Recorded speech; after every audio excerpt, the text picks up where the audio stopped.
د طالبانو د دعوت او ارشاد کمیسیون مشر امیر خان متکي تازه وویل د پنجشیر سره زموږ خبرو پایله ورنکړه، اوس یې په جنګ نیسو.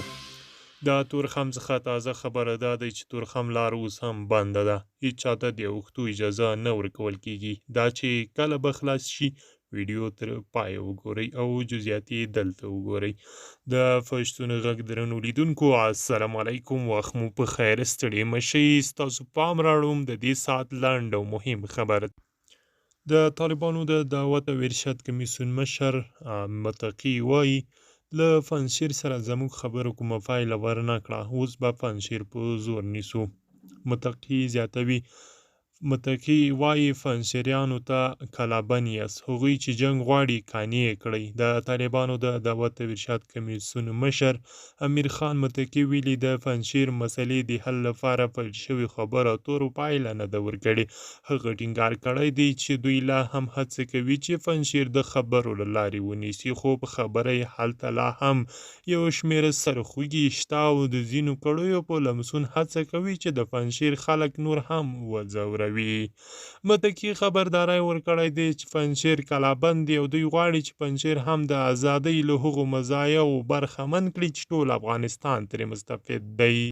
هغه پر پنجشیریانو غږ کړی دی چې جنګ غوښتونکي یا تفاهم ته وغځوي یا دې هم له خپلې سیمې وباسي، ځکه چې دوی نه غواړي دغه تنګه ارزي کې یو ځل بیا جګړه ونښلي.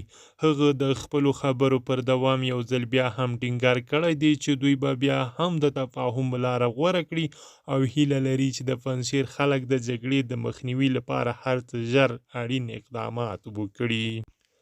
او ځینو سرچینو دا هم تایید کړی دی چې تېره شپه د پنجشیر په ځینو ولسوالیو بریدونه شوي دي او د یادو بریدونو په ترڅ کې یوه ولسوالۍ د مقاومت ځواکونو له لاسه وتلې او طالبانو نیولې ده. بل خوا بیا د تورخم لار لا هم بنده ده او هیڅ چاته د تګ راتګ اجازه نه ورکول کیږي.